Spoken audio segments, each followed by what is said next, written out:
안녕하세요. 파산관제인의 홍익필 변호사입니다. 이번 시간에는 파산 선고 전후에 소송을 제기하는 경우가 있죠. 채무자가 몰라서 그럴 수도 있고 대리인하고 이게 좀 소통이 미흡해서 그럴 수도 있고 파산 따로 소송 따로 하는 경우도 있고 여러 가지 이유가 있습니다. 본사안 이런 케이스를 한번 실제로 설명을 드릴 테니까 좀 이해하기 쉬울 거예요. 그러니까 질문이 파산 채무자가 타인과의 분쟁을 신청서에 기재하지 않았습니다. 파산 신청서에는 타인과의 분쟁, 본인이 제기한 소송, 제기당한 소송, 적극적 소송, 소극적 소송이라고 할 수 있겠죠. 제기한 소송, 당한 소송, 당한 집행행위, 가압류, 지급명령 다 쓰게 돼 있습니다. 근데 본인이 이제 면책을 받으려고 그러니까 본인이 제기당한 소송 꼼꼼하게 체크를 하죠. 근데 본인이 제기한 소송은 잘 안 쓰는 경향이 있습니다. 옛날에도 제가 쓰는 경우는 거의 못 봤습니다. 대부분 언제 발각이 되냐면 이제 지금은 우편물 촉탁 제도가 임의적으로 변했지만 우편물에서 법원에 소장이 날아오거나 공탁서가 날아오거나 뭔가 공소장이 날아오거나 채무자한테 날아오죠. 그때 이제 알 수 있습니다. 아무튼 파산 채무자가 타인과의 분쟁을 신청서에 기재하지 않았습니다. 이제 배달 대리점을 운영하는데 요즘 배달 대리점도 이제 서로 사고 파는 경우가 많죠. 권리금을 주고 인수하였으나 이제 권리금하고 이것저것 해서 한 1,000몇만 원, 1,200 정도 드는 것 같아요. 근데 상대방이 뭔가 이 배달 라이더와 관련된 리스 계약을 그대로 승계도 안 하고 종업원들, 그러니까 라이더들하고도 계약이 해지돼서 인수하자마자 돈만 날린 거예요, 사실상. 배달이 핵심이죠, 라이더들이.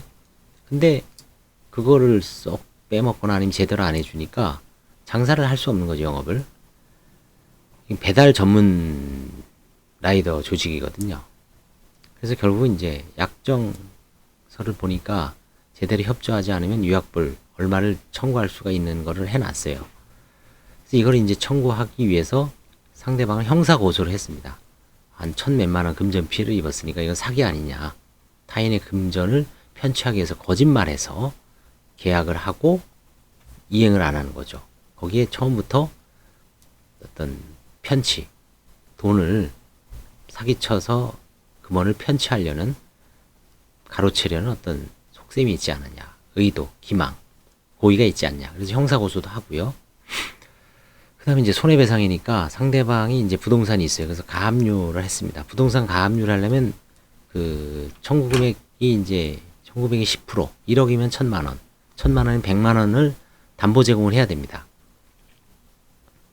채무자가 이제 신용불량에 걸리면은 서울보증보험에서 증권을 안 끊어줘요. 그래서 현금 공탁을 한 것 같아요. 이런 경우엔. 파산 선고 전에 이건 제기했습니다. 형사고소하고 가압류까지. 근데 이제 본인이 이제 파산하는 변호사하고 이 소송하는 변호사가 같으면 모르겠는데 다르니까 어떤 문제가 있었냐면 이 본안소송하는 변호사는 금 얼마에 이 세 건을 다 해주기로 했어요. 형사, 가압류, 민사 손해배상. 그래서 얼마 한 몇백만 원 받았죠. 근데 이 사람이 파산하는지를 자기한테 알려주는 게 아니니까 자기는 열심히 형사고소하고 가압류까지 해놨어요. 담보 제공했고. 근데 그 사이에 이제 파산이 딱 된 겁니다. 이 두 개는 파산 선고 전에 제기됐는데 본안 소송은 변호사님도 몰랐지만 파산 선고 후에 제기가 됐어요. 그래서 이제 법률적으로 파산법적으로 파산 선고 후 소제기는 파산 채무자로서는 당사자 적격이 없습니다. 재산에 대한 관리 처분권이 없기 때문에 소송을 제기하더라도 소각하 판결을 받을 가능성이 거의 100%입니다. 관제인으로서는 찝찝하죠. 어떻게 해야 되나요? 수기해야 되냐? 안 되죠. 수기하면 안 됩니다. 오염된 거예요. 그쵸? 옷만벨입니다. 어떻게 하냐? 다만 사회행위에서는 소송경지를 이유로 파산 선고 후 소제기하였더라도 관제인이 수괴가 가능하다는 대법원 판례가 있습니다. 2017-265129 유명한 판례죠. 저도 이 소송의 이 판례에 기해서 어떤 채무자가 아니라 어떤 세입자가 임대인이 파산을 했어요. 그래서 저한테 왔습니다. 임대차 보증금 반환 청구 소송을 해 주십시오. 이거는 임대차 보증금 반환 소송은 관제인이 제기해야 됩니다. 관제인이 수개해야 됩니다. 그러니까 관제인이 이제 정신이 없죠. 뭐 세입자 몇십억을 관할하니까 이걸 신경 쓸 여유가 없어요. 그래서 제가 좀 좋다. 내가 일단 제기를 하고 관제인한테 나중에 수개 의사를 타진해서 관제인한테 인수시켰다. 그걸 조건으로 이제 수임을 해서 진행 중이고, 뭐 최근에 이제 잘 끝났어요. 목적을 달성했습니다. 다행히 판사님도 뭐 도사죠. 이걸 우리 알고 계시더라고요. 그래서 각하시키진 않았어요. 자, 사행에서는 이런 예외적인 대법원 판례가 있어요. 소송 영재. 근데 일반 소송에서는 그게 없어요. 그러나 본 소송은 일반적인 파산 재단, 파산과 관련된 재산에 관한 소송이죠. 부적격자의 소로 각하를 당할 가능성이 높습니다. 소각하. 위 사행이 판례를 유추하여 소송 수개를 신청할 수도 있습니다만 안전하지 않죠. 그래서 신소 제기를 해야 합니다. 저도 이 소송은 이제 변호사님이 써놓은 거를 그대로 다시 검토해서 뭐 이제 증거 관계라든가 이런 걸 확인하고 대체적인 골자는 뭐 비슷하게 써서 제기를 일단 판사님의 지금 허가를 받아야 되거든요. 지금 허가 중입니다. 자, 그러면 이제 당연히 인지대 송달료도 내야죠. 물론 인지대 송달료가 뭐 한 1억 정도면 한 40 몇만 원 들더라고요. 4, 50만 원. 그 나중에 이제 재단 채권으로 변제가 되니까 뭐 이분은 이제 만약에 이 소송에서 이기건 지건 간에 그 현금 공탁 한 1,000만 원도 파산재단에 돌아와야 됩니다.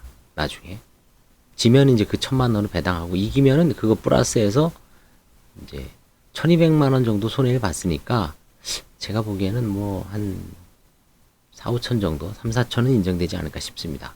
위약벌이 물론 어렵지만 뭐 손해배상 예정으로 보더라도 감액을 할 수 있으니까 뭐 1억 청구하면 한 3, 4천은 인정되지 않을까. 실제 채무자가 일단 손해본 게 1,200이니까요.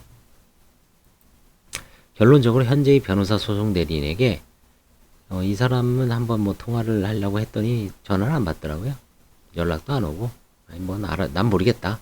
당신이 알아서 하시오. 그런 거예요.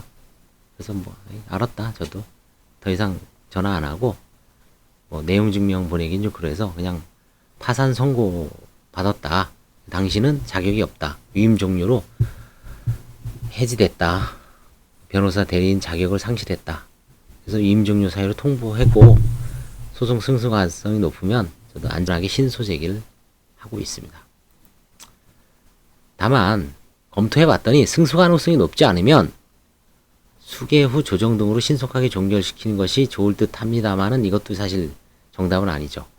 승소 가능성 여부에 상관없이 승소 가능성이 높지 않다 그래서 이게 약간 허용되는 게 아니라 바로 각하시킬 수도 있기 때문에 가장 안전한 거는 이제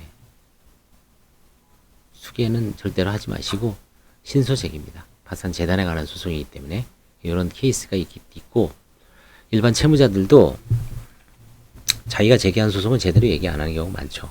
나중에 관제인이 이제 뒤통수를 맞는 경우가 많습니다. 그래서 그런 경우에는 이제 관제인은 수개를 할지, 그렇죠? 파산 선고 전에 제기된 소송은 당연히 수개를 해야 되겠지만, 간혹 파산 선고 이후에 뭐 관제인 모르게 막 몰래 소송하는 경우도 많습니다.